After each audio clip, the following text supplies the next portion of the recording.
Prepare-se para mergulhar numa das histórias mais perturbadoras e fascinantes associadas ao que muitos chamam de a descoberta do século. Mas atenção, o que você vai ouvir agora desafia não apenas a lógica, mas tudo o que pensamos saber sobre a história da humanidade. Este é o caso da enigmática Princesa Tissul, um mistério que atravessa décadas, silêncios oficiais e perguntas sem resposta. Nossa história começa nas congeladas terras do distrito de Tissul, região russa de Kemorovo, um lugar remoto marcado por invernos implacáveis e pela rotina dura de trabalhadores que dependiam da mineração para sobreviver. Era 5 de setembro de 1969, uma data que jamais seria esquecida por um grupo de mineiros que trabalhavam naquela região, às dezenas de metros abaixo da superfície enquanto escavavam em busca de recursos naturais que garantissem o seu sustento. Eles se depararam com algo que não apenas interromperia o trabalho naquele dia, mas mudaria o rumo de suas vidas para sempre. E talvez, se os relatos forem verdadeiros, mudaria também a forma como enxergamos o passado da Terra. E que bom estarmos juntos novamente. Espero que esteja tudo bem com você. Segundo os relatos, os homens estavam a cerca de 70 metros de profundidade quando um deles atingiu algo incomum com a sua picareta. Não era uma rocha comum, não era minério. O que começou como uma suspeita rapidamente se transformou numa tensão coletiva. Após escavarem com mais cuidado ao redor do objeto, revelaram aquilo que parecia ser um enorme sarcófago de mármore enterrado profundamente na terra congelada. A estrutura não se parecia com nada que eles já tivessem visto naquela região. Imediatamente, uma avalanche de perguntas tomou conta do grupo. O que era aquele caixão? O que fazia ali, tão fundo sob aquele solo? Quem o teria colocado ali? E quando? E a pergunta mais inquietante: por que enterrá-lo tão profundamente, como se alguém quisesse garantir que jamais fosse encontrado? Seguindo os procedimentos, enviaram uma mensagem ao responsável pela equipe, Alexander Massalin. Ao ouvir o relato, Massalin compreendeu que não se tratava de um achado comum. Intrigado, dirigiu-se imediatamente ao local e ordenou que o sarcófago fosse removido. Até hoje, a forma como conseguiram transportar um objeto tão grande e pesado daquelas profundezas até a superfície permanece cheio de incertezas. Alguns afirmam que a operação ocorreu sob tensão crescente, como se todos sentissem que estavam tocando algo proibido. A verdade é que não havia maquinário pesado disponível para uma operação daquele porte. Ainda assim, contra todas as expectativas, o sarcófago saiu da mina e foi colocado sob a luz do dia. Apesar da curiosidade, ninguém se atreveu de imediato a abrir o caixão. O objeto inspirava tanto fascínio quanto temor. Massalin, consciente da gravidade da situação, decidiu enviar um relatório às autoridades competentes para que especialistas fossem convocados. Ele sabia que uma descoberta daquela magnitude não poderia permanecer apenas entre eles. A decisão, porém, não foi bem recebida por todos. Rumores começaram a circular entre os trabalhadores. Muitos temiam que, com a chegada do governo soviético, qualquer possível recompensa desaparecesse, deixando-os de mãos vazias. Ainda assim, Massalin manteve a sua posição. Ele entendia que algo daquela importância precisava ser comunicado às instâncias superiores. Impacientes e desconfiados, alguns mineiros decidiram agir por conta própria. Após uma breve deliberação, resolveram abrir o sarcófago antes que qualquer autoridade chegasse ao local. Mas a tarefa, no entanto, foi mais difícil do que esperavam. A tampa estava presa com uma substância estranha, semelhante a um adesivo endurecido. Foram necessárias horas de esforço até que a tampa começasse a ceder. Curiosamente, relatos indicam que a própria luz do sol, ao atingir a substância gelatinosa, contribuiu para que ela amolecesse e começasse a se desfazer. Porém, quando finalmente conseguiram remover a tampa, nada poderia tê-los preparado para aquilo que viram. O silêncio que tomou conta do local teria sido absoluto. Nenhum dos homens conseguia sequer formular palavras. Dentro do sarcófago não havia ouro, joias ou artefatos antigos. No lugar do tesouro imaginado, encontraram o corpo de uma jovem mulher, deitada como se estivesse apenas dormindo. Sua pele era descrita como incrivelmente suave, quase translúcida. A sua beleza parecia intocada pelo tempo. Embora estivesse claramente morta, havia algo em sua expressão que sugeria vida. Os seus olhos azuis profundos, segundo os relatos, mantinham um brilho que desconcertou todos os homens. Seus cabelos castanhos escuros caíam em ondas até a cintura, perfeitamente preservados, como se não tivessem passado séculos sob a terra. Ela vestia um delicado vestido branco de renda, bordado com flores. O detalhe mais perturbador, porém, era a transparência do tecido. Muitos afirmaram que aquele material não se parecia com nenhum conhecido na época, como se tivesse sido produzido por uma técnica inexistente naquele período histórico. Ao redor do corpo, havia um líquido rosado e desconhecido. A substância envolvia a jovem de maneira quase protetora, preenchendo o interior do sarcófago. Próximo à cabeça dela, parcialmente submersa no líquido, encontraram uma pequena caixa metálica preta. Nenhum dos homens conseguiu identificar sua origem ou função naquele momento. Foi ali que a descoberta deixou de ser apenas curiosa e passou a se tornar um dos maiores enigmas já registrados naquela região. Mas afinal, o que era aquela pequena caixa de metal preta encontrada ao lado da cabeça da jovem? Décadas depois, historiadores e pesquisadores disseram que o formato era retangular. As proporções precisas e a superfície lisa e escura possuíam uma semelhança impressionante com um smartphone. A comparação por si só já seria suficiente para provocar desconforto, mas o detalhe mais perturbador está na linha do tempo. O primeiro smartphone da história, o IBM Simon, só seria lançado em 1994, décadas após a descoberta do sarcófago. Como explicar, então, um objeto semelhante encontrado décadas antes e supostamente soterrado há milhões de anos? Coincidência? Ou algo ainda mais desconcertante? Bem, em meio ao desconforto pelo que o encontraram, um dos mineiros resolveu agir por impulso. Ignorando os alertas dos colegas, ele mergulhou o dedo no líquido rosado que envolvia o corpo da jovem e, num gesto imprudente, levou-o à boca. Todos ao redor ficaram esperando algo, mas nada aconteceu. O rapaz permaneceu aparentemente ileso, com nenhum sintoma visível. No entanto, o verdadeiro impacto viria dias depois. Na semana seguinte, o comportamento do jovem mineiro começou a mudar drasticamente. Ele passou a agir de forma estranha, falava sozinho e parecia incapaz de reconhecer pessoas próximas. Seus amigos, confusos e assustados, passaram a considerá-lo insano. Seu estado mental deteriorou-se a tal ponto que ele já não conseguia sequer encontrar o caminho de casa. Desorientado, começou a dormir na rua, mesmo sob o rigoroso inverno siberiano.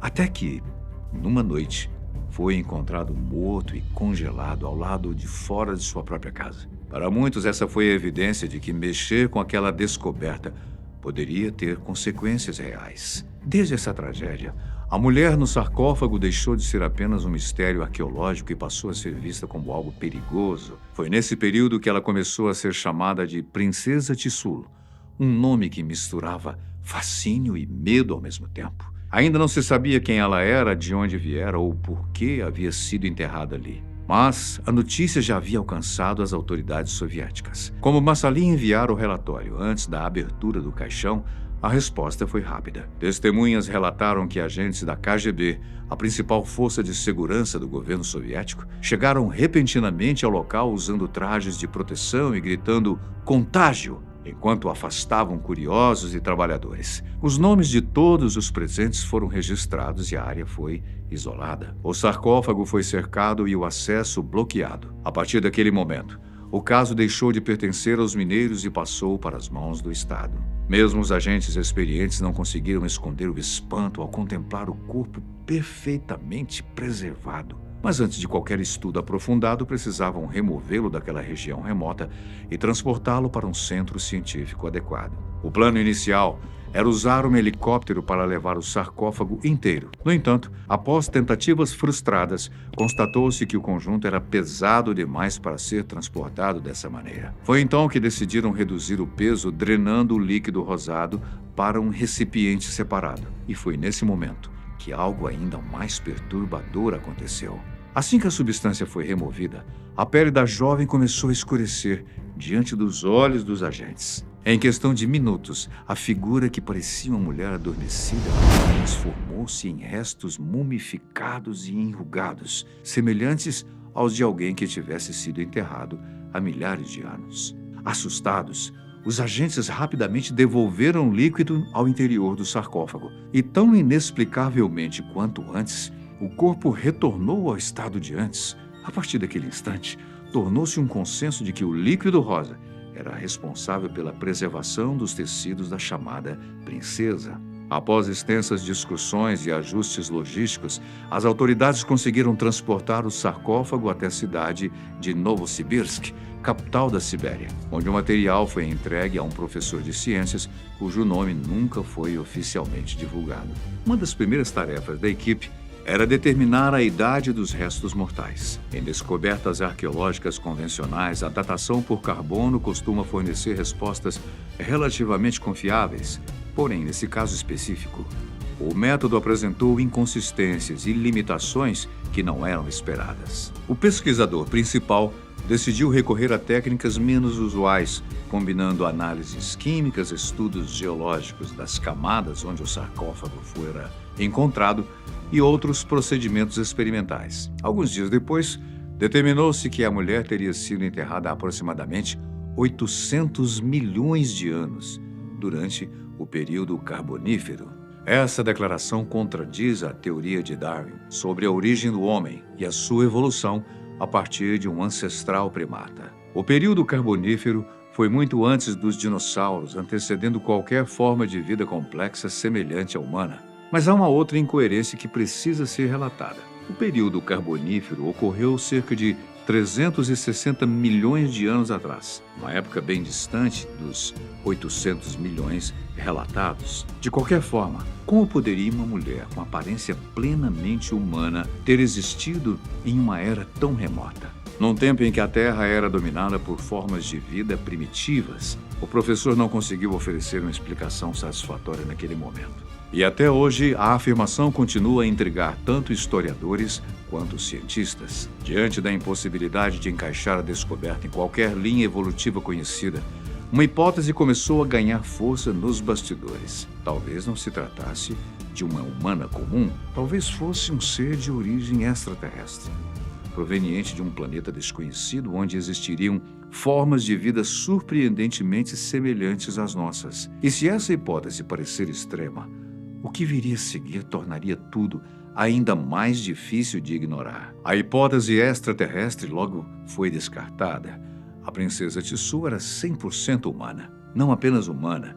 Segundo os exames de etnia russa, o tecido do seu vestido também foi analisado e os cientistas afirmaram que se tratava de um material desconhecido, cuja composição não correspondia a nenhuma fibra natural ou sintética catalogada até então. Quanto ao líquido rosado, que envolvia o corpo, os testes indicaram que se tratavam de uma substância química com propriedades de embalsamamento extremamente eficazes. Contudo, a sua composição exata jamais foi totalmente identificada ou divulgada. Naturalmente, as declarações do professor dividiram opiniões. De um lado estavam os que viam na descoberta de uma revelação histórica. De outro, céticos que afirmavam que os métodos utilizados eram falhos, que as datas estavam incorretas e que tudo não passava de uma narrativa.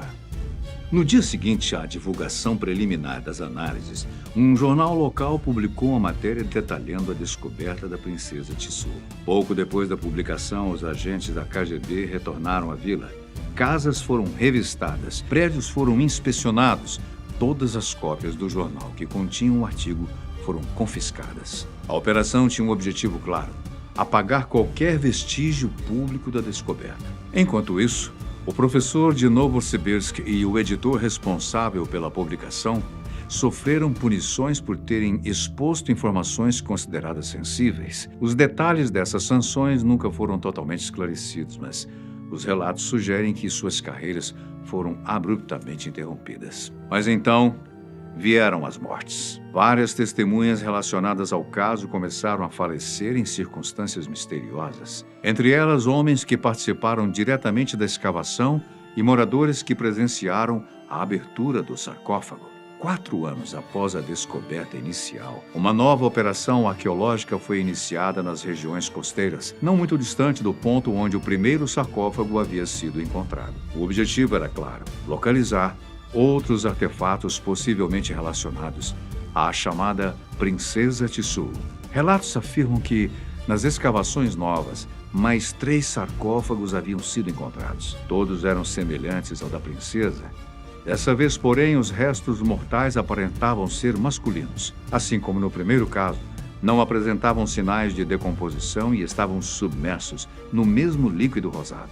Anos depois, o jornalista que originalmente publicou o artigo sobre a descoberta reapareceu, revelando que, logo após a publicação, foi preso pela KGB e submetido a intensa perseguição, incluindo situações que descreveu como experiências de quase morte. Apesar das tentativas de silenciamento, a história acabou alcançando um dos principais canais de televisão da União Soviética, que exibiu uma reportagem sobre os sarcófagos da princesa Tissot. Curiosamente, na versão televisionada, a idade estimada das descobertas foi reduzida de 800 milhões para 200 milhões de anos. Durante anos, dizia-se que a história da princesa havia sido abafada pelo governo, até que um novo jornalista decidiu publicá-la num antigo jornal local.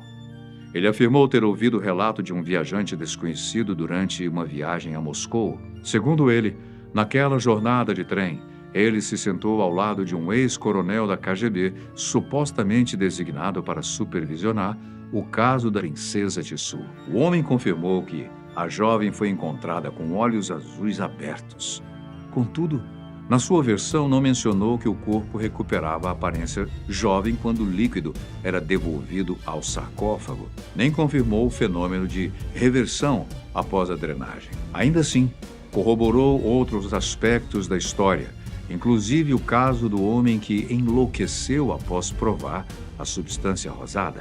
Alguns relatos posteriores começaram a enfraquecer o mito da chamada princesa Tissot. A mina onde o suposto sarcófago teria sido encontrado foi oficialmente fechada em 1973, e com o passar dos anos a área acabou se transformando numa floresta comum.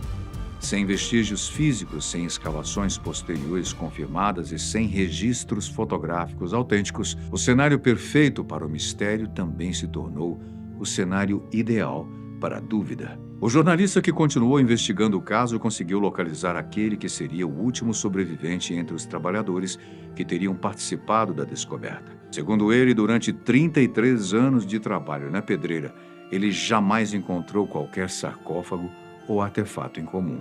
Se a única testemunha direta, ainda viva, negava que a descoberta tivesse ocorrido, de onde então surgiram todas essas narrativas? E por que os depoimentos apresentavam versões tão divergentes sobre as mesmas pessoas, no mesmo lugar e no mesmo período?